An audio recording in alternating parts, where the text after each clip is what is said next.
Friends, ಎಲ್ಲರಿಗೂ ನಮಸ್ಕಾರಗಳು. ಸೈಗಾಚವ ಸೇಕಿದಾನ್ ಗಿರಿಮೆರಿಗೂ ಸ್ವಾಗತ.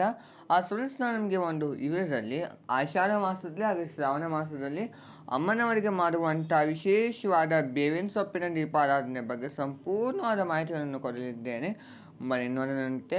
ಈ ಬೇವಿನ ಸೊಪ್ಪಿನ ದೀಪಾರಾಧನೆ ನಾವು ಯಾವ ದೇವರಿಗೆ ಮಾಡಬಹುದು ಅಂದರೆ, ನಮ್ಮ ಕುಲದೇವತೆಗೆ ಮಾಡಬಹುದು, ಮನೆ ದೇವರಿಗೆ ಮಾಡಬಹುದು, ಗ್ರಾಮ ದೇವತೆಗೆ ನಾವು ಮಾಡಬಹುದು. ಆದರೆ ಈ ದೀಪಾರಾಧನೆಯನ್ನು ನೀವು ಹೆಣ್ಣು ದೇವತೆಗಳಿಗೆ ಅಷ್ಟೇ ನೀವು ಮಾಡಬೇಕಾಗಿರುವಂಥದ್ದು, ಗಂಡು ದೇವತೆಗಳಿಗೆ ಮಾಡಲು ಬರುವುದಿಲ್ಲ. ನಿಮ್ಮ ಮನೆ ದೇವರು ಕುಲದೇವರಿಗೆ ಸಹ ನೀವು ಈ ದೀಪಾರಾಧನೆಯನ್ನು ನೀವು ಮಾಡಬಹುದು. ಹಾಗೆ ಶುಕ್ರವಾರ ಅಮ್ಮನವರ ದೇವಸ್ಥಾನದಲ್ಲಿ ಸಹ ನೀವು ಈ ದೀಪಾರಾಧನೆಯನ್ನು ಮಾಡಬಹುದು. ಹೇಗೆ ಮಾಡಬೇಕಂದ್ರೆ, ಒಂದು ತಾಮ್ರದ ಪ್ಲೇಟ್ ಮೇಲೆ ನಾನು ಅಕ್ಕಿ ಹಿಟ್ಟಿನಿಂದ ಅಷ್ಟದಳ ಪದ್ಮ ಬರೆದುಕೊಂಡು ಅದ್ರ ಮೇಲೆ ನಾನು ಅರಿಶಿನಿಂದ ಒಂದು ಔಟ್ಲೈನ್ ಹಾಕಿಕೊಂಡಿದ್ದೇನೆ. ಅದ್ರ ಮೇಲೆ ನಾನು ಬೇವಿನ ಸೊಪ್ಪನ್ನು ಇಟ್ಟಿದ್ದೇನೆ. ನೀವು ಇಷ್ಟೆಲ್ಲ ಇಡಬೇಕಂತೇನಿಲ್ಲ, ಒಂದು 4 ಕಡ್ಡಿಗಳನ್ನು ಇಟ್ಟರೆ ಸಾಕು. ಅದ್ರ ಮೇಲೆ ಅರಿಶಿನ ಕುಂಕುಮದಿಂದ ನೀವು ಸ್ವಲ್ಪ ಜಾಸ್ತಿ ಮಟ್ಟಿಗೆ ನೀವು ಅಲಂಕಾರ ಮಾಡಬೇಕಾಗುತ್ತದೆ. ಏನಕ್ಕಪ್ಪ ಅಂತಂದರೆ, ಅಮ್ಮನವರಿಗೆ ಒಂದು ಅರಿಶಿನ ಕುಂಕುಮ ಅಂದರೆ ತುಂಬಾ ಒಂದು ಪ್ರಿಯವಾದದ್ದು. ಆದ್ದರಿಂದ ಈ ಆಷಾಢ ಮಾಸದಲ್ಲಿ ಅಮ್ಮನವರ ಶಕ್ತಿ ತುಂಬಾ ಇರ್ತದೆ. ಸೊ ಆದ್ದರಿಂದ ನೀವು ಈ ದೀಪಾರಾಧನೆಯನ್ನು ನೀವು ಪ್ರತಿನಿತ್ಯ ಸಹ ನೀವು ಮಾಡಬಹುದು. ಹಾಗೆ 2 ಮಣ್ಣಿನ ದೀಪ ನಾನು ತೆಗೆದುಕೊಂಡಿದ್ದೇನೆ. ಮಣ್ಣಿನ ದೀಪ ತುಂಬಾ ಒಂದು ಶ್ರೇಷ್ಠವಾದದ್ದು. ನೀವು ಬೆಳ್ಳಿ ದೀಪ ಸಹ ನೀವು ಹಚ್ಚಬಹುದು. 2 ಮಣ್ಣಿನ ದೀಪ ತೆಗೆದುಕೊಂಡು, ಒಂದು ಮಣ್ಣಿನ ದೀಪಕ್ಕೆ ಪೂರ್ತಿಯಾಗಿ ನಾನು ಅರಿಶಿನನ್ನು ಸವರಿಕೊಂಡಿದ್ದೇನೆ, ಮಧ್ಯದಲ್ಲೂ ಸಹ.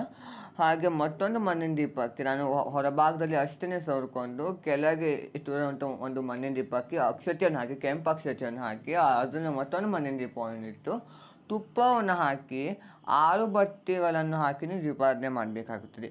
ಈ ಒಂದು ದೀಪಾರಾಧನೆಗೆ ನೀವು 6 ಬತ್ತಿಗಳನ್ನು ಹಾಕಿ ಮಾಡುವುದು ತುಂಬಾ ಒಂದು ಒಳ್ಳೆಯದು. ಹಾಗೆ ನೀವು ತುಪ್ಪವನ್ನು ಹಾಕುವುದು ತುಂಬಾ ಒಂದು ಶ್ರೇಷ್ಠವಾದದ್ದು.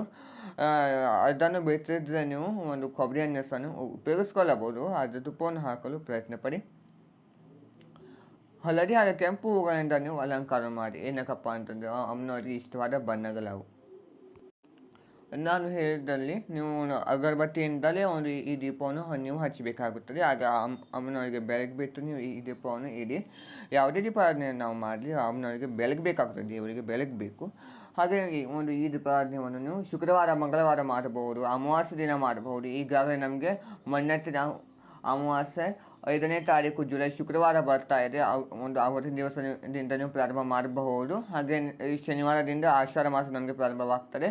ಪ್ರತಿ ಆಷಾಢ ಮಾಸದ ಹಾಗೆ ಶ್ರಾವಣ ಮಾಸದ ಮಂಗಳವಾರ, ಶುಕ್ರವಾರ, ಹಾಗೆ ಅಮಾವಾಸ್ಯೆ, ಹುಣ್ಣಿಮೆ ನಂತರದಲ್ಲಿ ನೀವು ಅಷ್ಟಮಿ ಪೂಜೆ, ನಾನು ನಿಮಗೆ ಮುಂದಿನ ವಿಡಿಯೋದಲ್ಲಿ ಒಂದು ಅಷ್ಟಮಿ ಪೂಜೆ ಸಹ ಹೇಗೆ ಮಾಡಬೇಕು ಅನ್ನೋದ್ರ ಬಗ್ಗೆ ತಿಳಿಸ್ಕೊಡ್ತೀನಿ.